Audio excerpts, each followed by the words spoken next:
وشق البحار. بسم الله الرحمن الرحيم.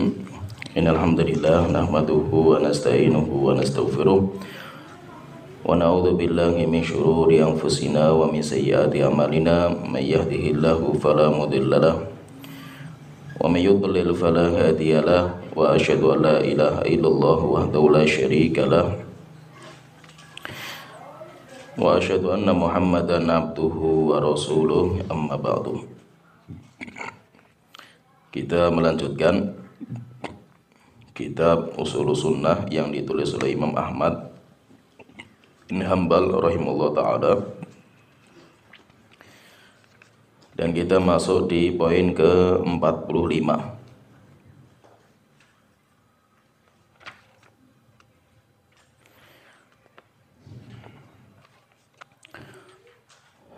Al-Imam Ahmad beliau mengatakan wan nifaqu huwal kufru.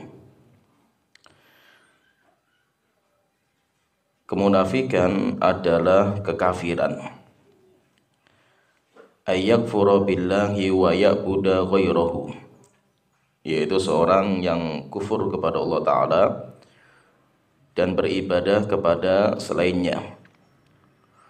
Wa yudhirul islama fil alaniyati, tetapi dia menampakkan keislaman secara terang-terangan. Mithlal munafiqin alladzina kanu ala ahdi Rasulillah sallallahu alaihi wasallam, seperti contoh orang-orang munafik yang ada pada zaman Rasulullah sallallahu alaihi wasallam. Itu di sini beliau menyebutkan bahwa ada sebuah perkara yang mirip dengan kekufuran, yaitu kemunafikan, dinamakan dengan nifak.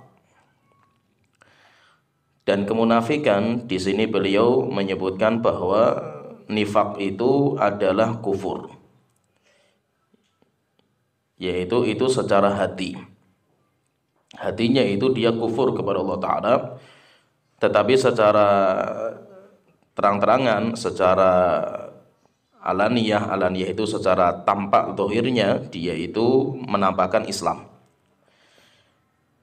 Dan kufur atau nifak itu para ulama mengatakan nifak itu diambil dari kalimat nafak atau nafqah.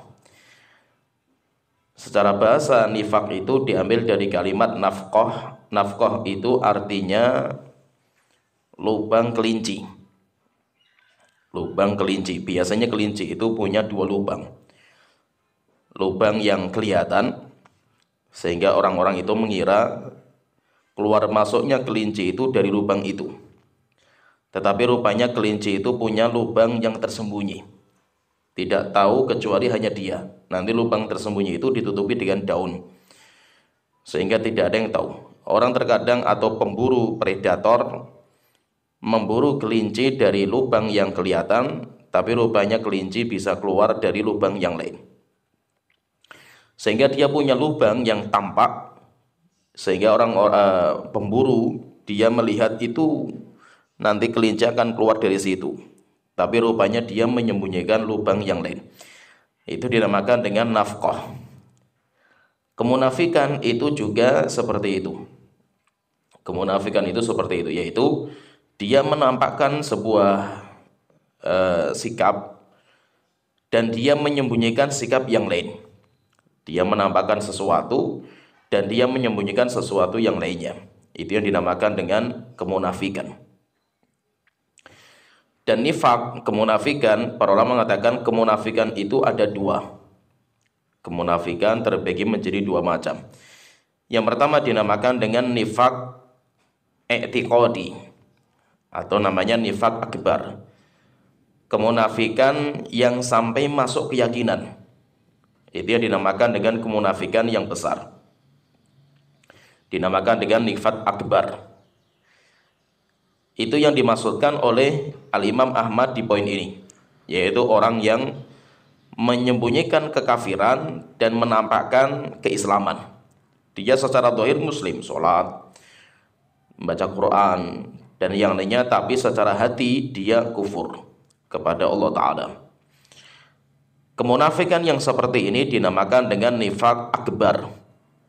nifak yang besar, atau dinamakan dengan nifak i'tiqadi, kemunafikan yang langsung berkaitan dengan keyakinan, yaitu keyakinannya itu kufur tapi dia menampakkan keislaman. Kemudian yang kedua, nifak yang kedua dinamakan dengan nifak amali. Nifak amali atau dinamakan dengan nifak asghar, kemunafikan yang kecil. Jadi kemunafikan itu ada dua. Kemunafikan yang besar itu kalau sudah nyangkut masalah i'tiqad, keyakinan. Kemudian kemunafikan yang kecil kalau cuma sekedar amal perbuatan. Yaitu nifak yang amali atau yang asghar, orang yang dia memiliki sifat-sifat orang-orang munafikin secara zahir. Jadi orang-orang yang dia itu memiliki sifat-sifat orang munafik, itu namanya orang yang munafik atau nifaknya secara amal perbuatannya. Secara hati tidak, dia tetap secara hati beriman kepada Allah Ta'ala, cinta kepada Allah Ta'ala. Cuma secara perbuatan dia itu mirip orang-orang munafik yang nanti akan disebutkan di antara contohnya oleh Imam Ahmad. Jadi Rasulullah SAW beliau menghukumi orang-orang munafik zaman itu, orang-orang munafik zaman itu. Jadi orang munafik zaman Rasulullah itu yang munafiknya itu sudah sampai ke i'tiqadi, keyakinan, dan mereka dihukumi secara zahir. Rasulullah menghukumi secara zahir muslim. Kita tidak boleh menghukumi hati. Mereka tetap dihukumi sebagai orang muslim. Sehingga Rasulullah pun juga menghukumi mereka sebagai seorang muslim. Kenapa? Karena secara zahir manusia itu hanya terbagi menjadi dua. Manusia itu hanya terbagi menjadi dua. Yang pertama, orang yang zahirnya Islam. Orang yang zahirnya Islam.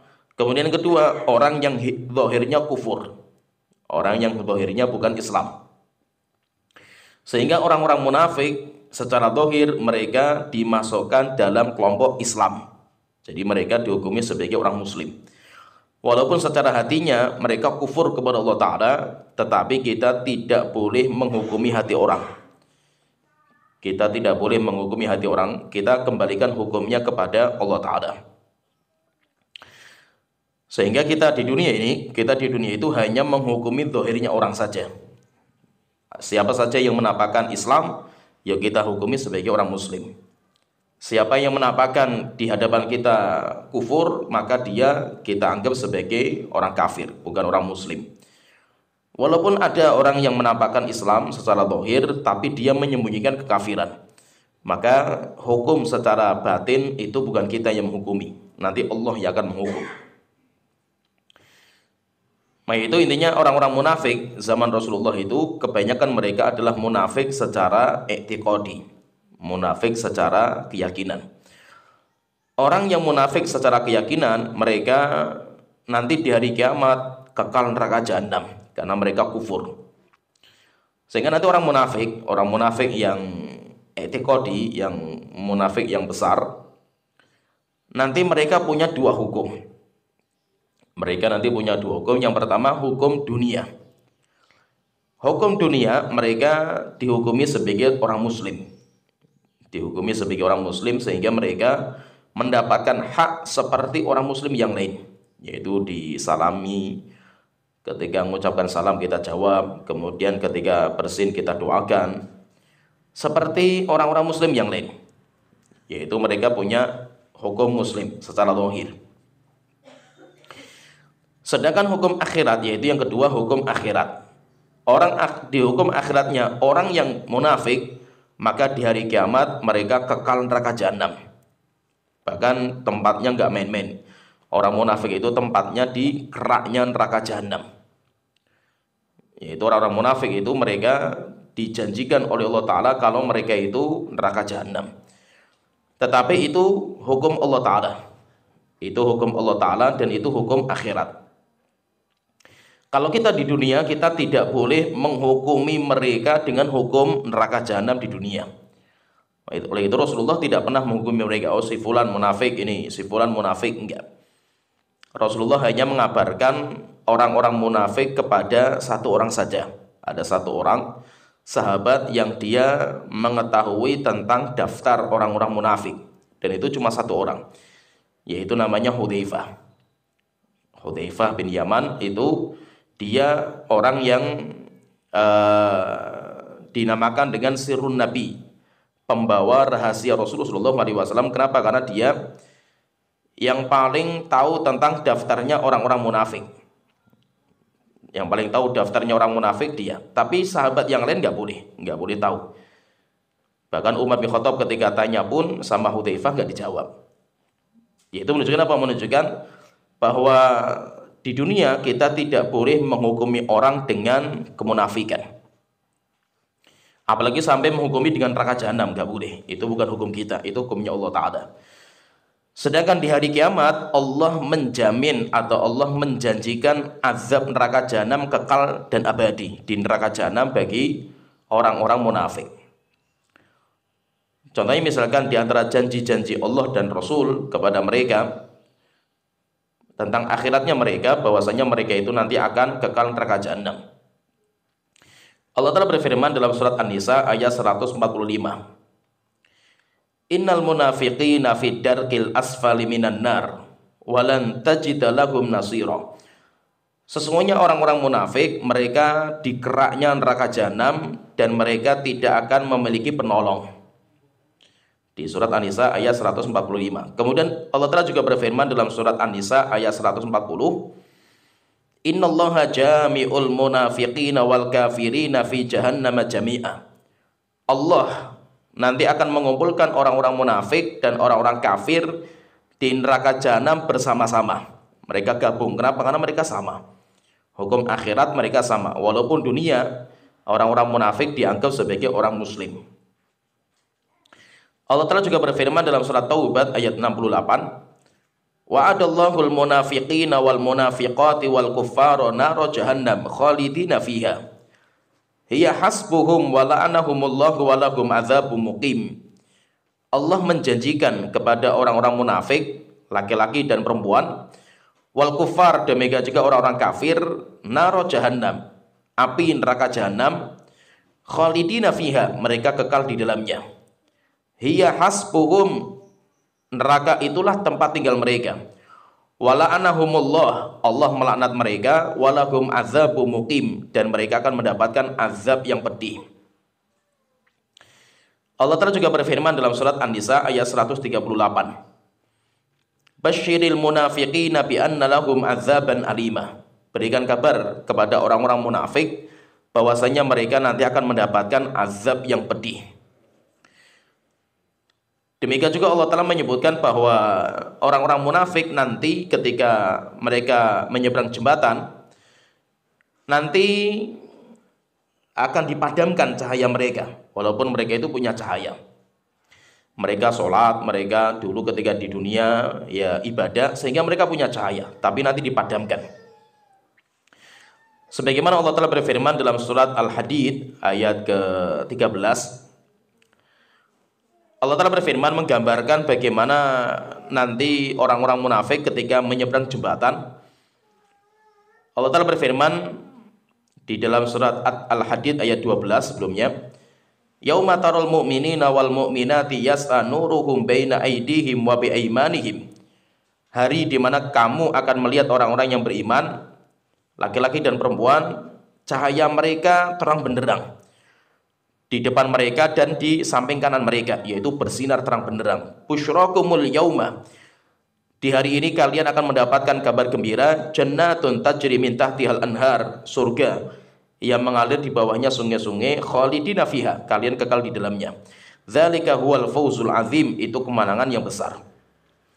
Ini orang-orang mukmin. Kalau orang-orang mukmin cahayanya terang benderang, sehingga ketika menyeberang jembatan mereka bisa melihat dengan jelas sampai akhirnya nanti bisa mengantarkan ke surga.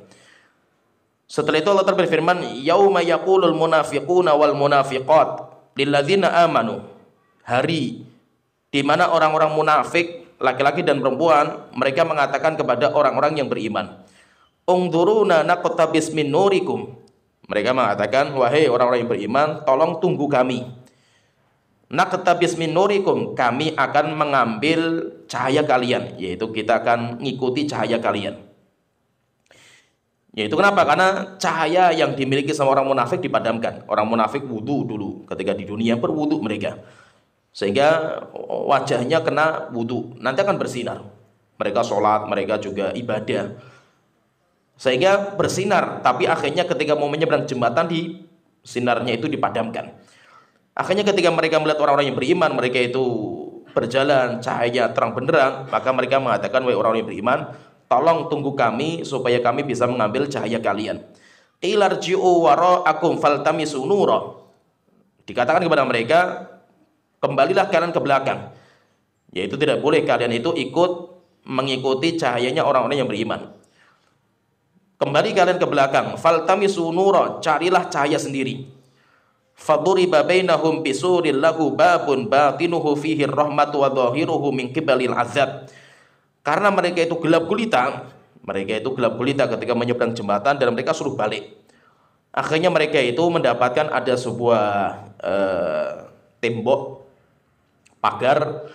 Mereka itu mendapatkan sebuah pagar, yaitu pinggirnya jembatan. Di pagar itu ada pintu. Di pagarnya itu ada pintu. Batinuhu fihi rahmah. Secara luarnya pintunya itu sangat enak dan sangat mengasyikkan. Yaitu dilihat dari luar, pintunya itu luar biasa, indah sekali.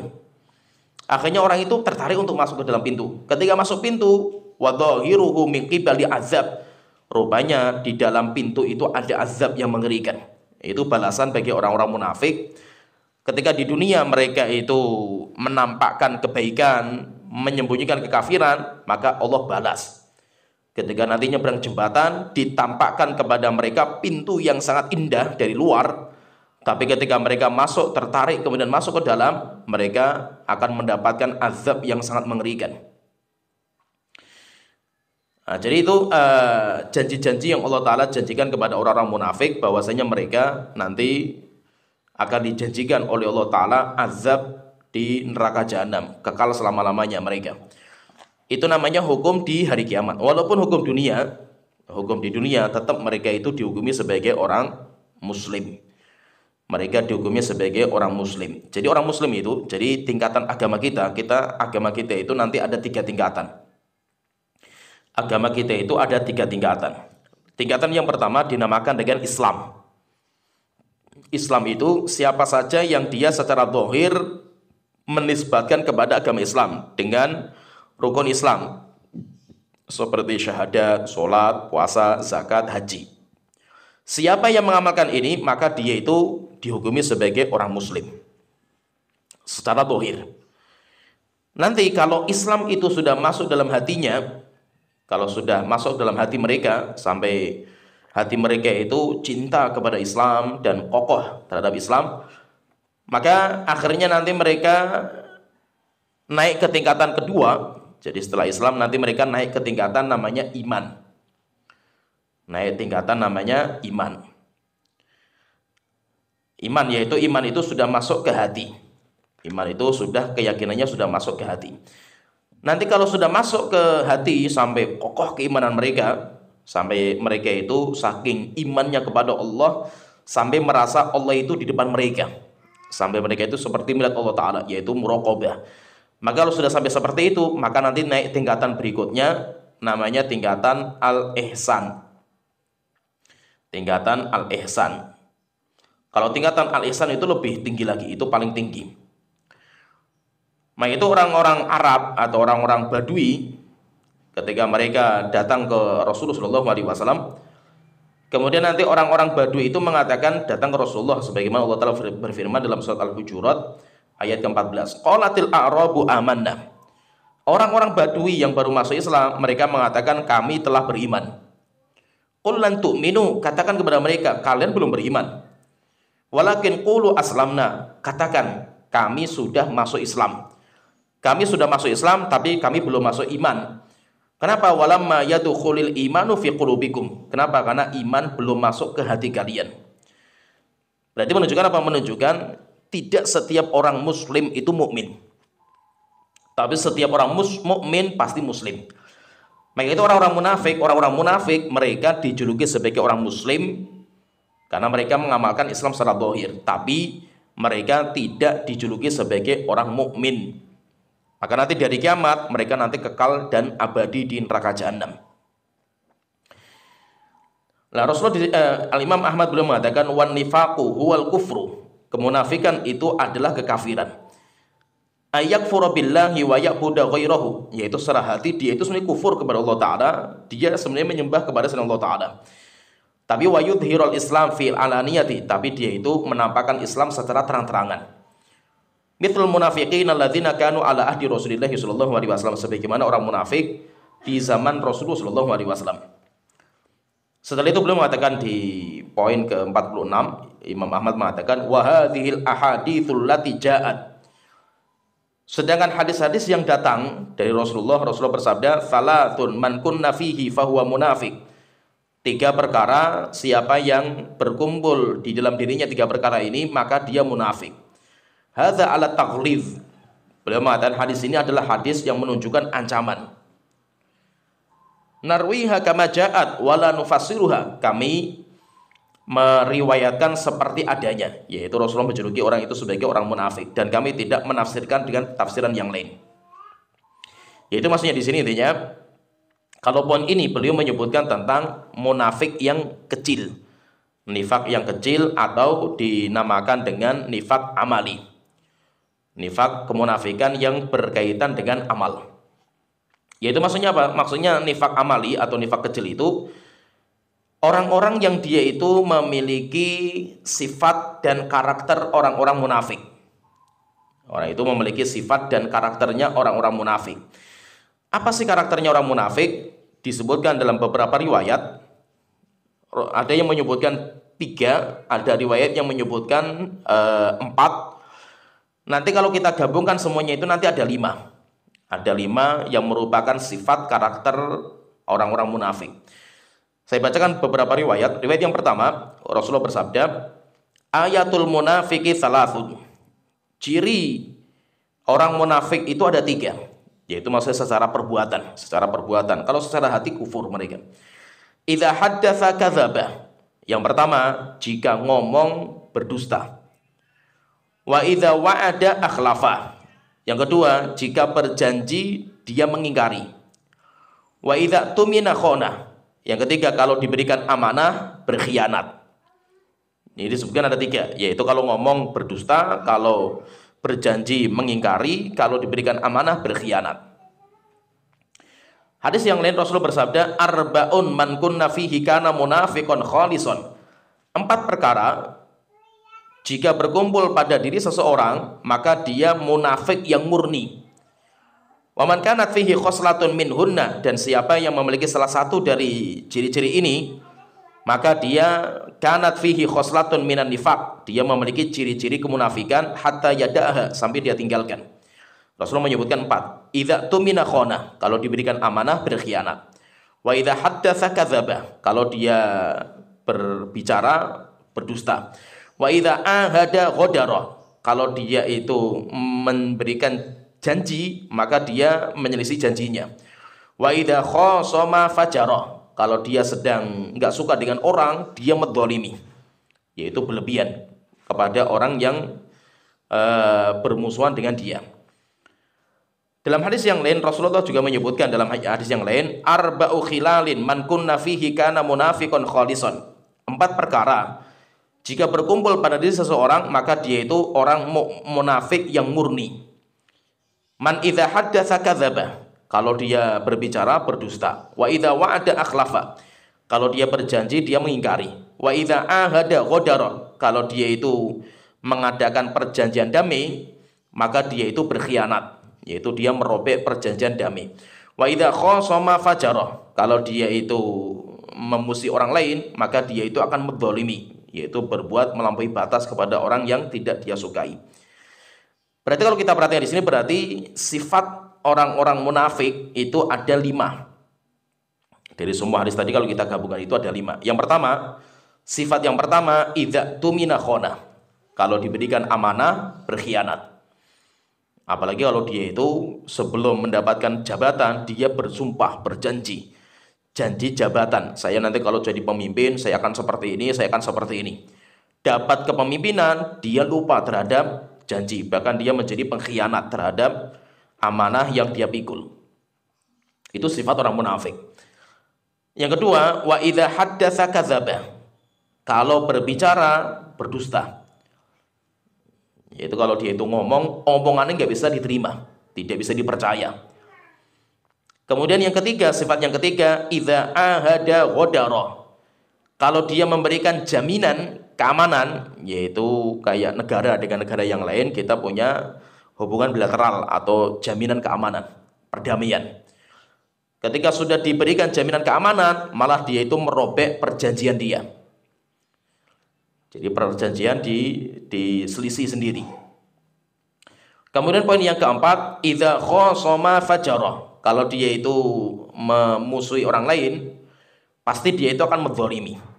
Itu maksudnya itu apa? Sifat karakternya orang munafik itu kalau kita sudah cinta sama orang, wah luar biasa lah cintanya kita itu, pengagungan kita luar biasa. Tapi sekali kita punya masalah, wes diinjak-injak lah orang itu, dia injak-injak, dia habis kayak enggak punya kebaikan sama sekali lah itu. Nah, itu sifat karakternya orang munafik.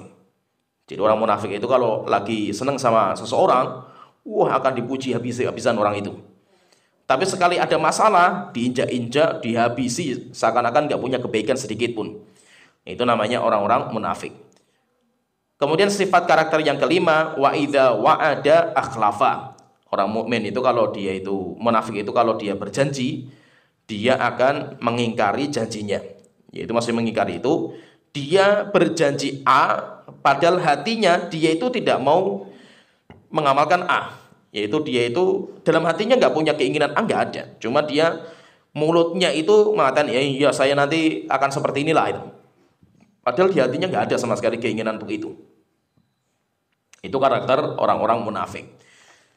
Nah, berarti di sini ada kemunafikan secara keyakinan. Kalau keyakinan itu dijanjikan dengan kekal neraka jahanam. Kemudian kedua, kemunafikan secara amalan atau ciri. Dan orang itu tetap orang muslim. Tetap orang muslim, cuma dia telah mengamalkan ciri-ciri karakter orang munafik, sehingga orang itu tidak bisa dipercaya. Terus apa? Apakah dia itu nanti di neraka jahanam? Kalau di neraka jahanam, maka itu namanya tahtal masyiah. Kita serahkan urusannya kepada Allah Ta'ala. Kalau Allah ingin mengazab mereka, ya diazab. Tapi setelah itu pasti nanti akan dimasukkan ke surga, karena dia masih punya keimanan. Tidak mungkin mereka itu kekal di neraka jahanam selama-lamanya. Setelah itu beliau mengatakan di poin ke-47, wa qaulu sallallahu alaihi wasallam la tarji'u ba'di kuffaran dhullalan yadribu ba'dukum riqaba ba'din. Demikian juga sabda Rasulullah sallallahu alaihi wasallam, la tarji'u ba'di kuffar. Janganlah kalian kembali setelah aku meninggal dunia dalam kondisi kafir, dhullalan, menyimpang, yadribu ba'dukum riqaba ba'din, dengan saling membunuh di antara kalian, sebagian kalian membunuh sebagian yang lainnya. Ini berkaitan dengan kekufuran. Jadi kufur pun juga terbagi menjadi dua. Sebagaimana kemunafikan itu ada dua, kemunafikan yang besar yang menyebabkan orang itu kekal neraka jahanam. Demikian juga ada juga yang dinamakan dengan kekafiran yang besar dan kekafiran yang kecil. Jadi intinya ini masih panjang. Jadi intinya gini, intinya kita sampaikan dulu yang masalah kemunafikan. Kemunafikan itu, nifak itu ada dua. Ada nifak yang besar, itu yang menyebabkan orang itu kekal neraka jahanam, tapi tetap orang itu masih dihukumi sebagai orang muslim di dunia. Jadi hukum itu nanti ada dua, ada hukum dunia, ada hukum hari kiamat. Kalau dunia kita boleh menghukumi. Kita boleh menghukumi, oh si fulan itu muslim, si fulan kafir, boleh. Kenapa? Karena Islam dan kufur itu hukum yang di dunia. Siapa yang menampakkan Islam maka kita hukumi sebagai orang muslim, orang yang tidak menampakkan Islam ya orang kafir. Kemudian yang kedua, ada hukum hari kiamat. Hukum hari kiamat. Kalau hari kiamat urusan hati. Urusan hati. Kita tidak boleh mengecap orang ini penghuni surga, orang ini neraka jahanam, tidak boleh. Demikian juga menghukumi kemunafikan. Tidak boleh kita menghukumi oh si fulan itu munafik. Maksudnya munafik hatinya kufur sebenarnya itu. Nah, itu tidak boleh kecuali dengan bukti yang nyata. Bukti yang nyata itu dia misalkan mengucapkan kalimat kufur tetapi dia itu masih beragama Islam, atau dia itu benci kepada Islam tapi dia masih beragama Islam. Dan kita tahu sekali, maka kita terkadang boleh mengecap orang itu sebagai orang munafik. Nah, kalau secara dohirnya, yaitu ciri kemunafikan secara dohir, itu kita sebutkan tadi ada 5 ciri. Itu merupakan ciri-ciri orang-orang yang dohirnya itu munafik, tapi tetap dia dihukumi sebagai orang muslim, dan nanti di hari kiamat orang itu tetap akhirnya masuk ke dalam surga. Kenapa? Karena kemunafikannya cuma berkaitan dengan dohir. Dohirnya munafik, tapi tidak sampai ke urusan hati. Hatinya tidak sampai kufur kepada Allah Ta'ala. Nah, jadi intinya kemunafikan itu intinya terbagi menjadi 2. Kemunafikan terbagi menjadi 2. Biasanya kalau disebutkan munafik di dalam Al-Quran, kalau ada kalimat munafik dalam Al-Quran, maka yang dimaksudkan itu adalah nifak akbar. Tidak ada lafadz munafik dalam Al-Quran untuk kemunafikan yang kecil, enggak. Kemunafikan yang kecil itu cuma disebutkan dalam hadis Rasulullah SAW. Sedang di Al-Quran, kemunafikan itu semuanya akbar. Semuanya itu besar. Sampai akhirnya ada namanya surat Al-Munafiqun. Surat namanya surat Al-Munafiqun. Surat Al-Munafiqun itu yaitu munafik secara keyakinan. Berarti kalau di Al-Quran semua kemunafikan yang Allah sebutkan, sifat-sifat munafik lah, ada lafadz munafik di dalam Al-Quran itu untuk kemunafikan secara keyakinan. Sedangkan kemunafikan secara amalan yang tidak mengeluarkan dari Islam, itu hanya disebutkan dalam hadisnya Rasulullah SAW. Jadi kalau hadisnya Rasulullah itu menyebutkan ciri-ciri orang munafik. Tetapi kalau di Al-Quran nggak disebutkan. Semua kemunafikan dalam Al-Quran itu nanti semua berkaitan dengan nifak akbar, kemunafikan yang besar. Dan itu banyak sekali. Allah Ta'ala sebutkan sifat orang-orang munafik yang akbar itu banyak sekali. Dan di Madinah banyak orang-orang munafik yang akbar itu banyak. Dan gembongnya mereka atau pencetusnya mereka itu namanya Abdullah bin Ubay bin Salul. Abdullah bin Ubay bin Salul. Dia memilih menjadi munafik. Kenapa? Karena dia itu mau dideklarasikan menjadi seorang pemimpin Madinah. Madinah itu ada 2 kabilah besar, namanya Aus dan Khazraj. Mereka berperang sampai 40 tahun. Berperang terus 2 kabilah ini karena diadu domba sama orang-orang Yahudi yang tinggal di Madinah. Akhirnya mereka itu pengen bersatu, pengen melebur, intinya pengen bersaudara. Akhirnya dipilihlah satu pemimpin mereka yang paling ditokohkan, maka dipilihlah Abdullah bin Ubay bin Salul. Dia mau ditunjuk sebagai pemimpin besar yang ada di Madinah. Tapi sebelum diangkat, Islam itu masuk ke Madinah. Akhirnya ketika Islam masuk di Madinah, maka secara otomatis semua muslim itu mereka bersaudara. Tidak usah disatukan, karena Islam itu telah menyatukan mereka. Akhirnya Abdullah bin Ubay tidak jadi menjadi pemimpin. Akhirnya ketika tidak jadi menjadi pemimpin, ketika datang Nabi Muhammad, dia itu benci sekali sama Rasulullah. Dia nggak beriman sama Allah sama sekali. Tetapi karena mayoritas manusia di Madinah itu semuanya masuk Islam, maka dia mengatakan kepada teman-temannya, kami benci kepada Allah, kami benci kepada Rasul, tapi kami mudahanah. Mudahanah itu bermuka 2. Jadi kalau kita di kumpulan mereka orang-orang munafik, kerjanya mencaci maki Rasulullah setiap harinya. Tapi kalau mereka ketemu sama orang muslim, mereka seakan pejuang sejati, pejuang Islam. Sampai mereka kalau sudah ngomong untuk Islam, semua orang takjub dengan semangat ngomongnya mereka. Tapi kalau sudah bersama syaitan-syaitan mereka, teman-teman akrab mereka, ya mereka nanti mencaci maki Rasulullah. Sampai akhirnya mereka mengatakan, la irraja'na ilal Madinah. Nanti kalau kita pulang ke Madinah, la yukhrijannal a'azzu minhal adzal. Orang yang paling mulia, maksudnya dia akan mengusir orang yang paling hina, yaitu maksudnya Nabi Muhammad. Itu diucapkan.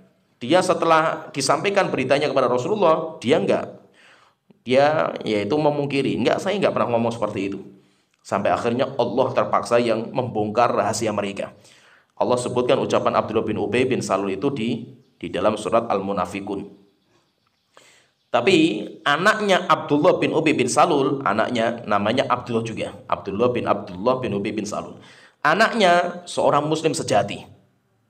Anaknya orang muslim sejati. Maka ketika bapaknya ngomong seperti itu, nanti kalau kita pulang ke Madinah, orang yang mulia akan mengusir orang yang paling hina. Maksudnya itu Nabi Muhammad yang paling hina.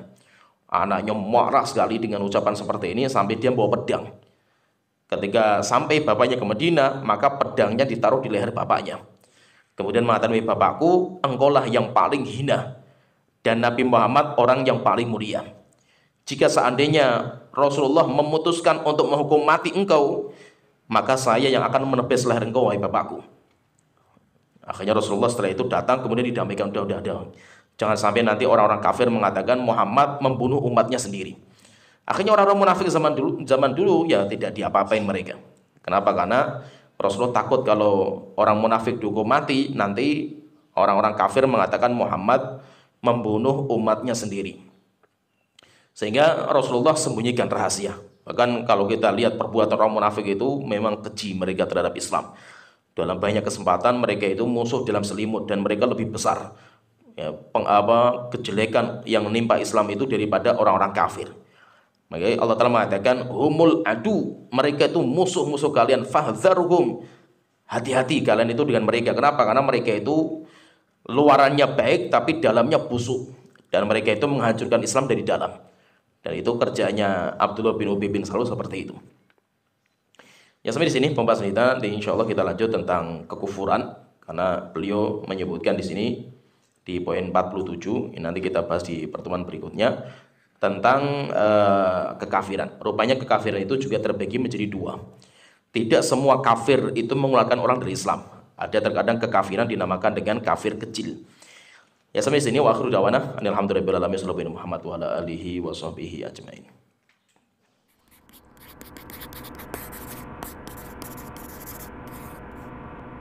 Donasi dakwah multimedia Nida Salam.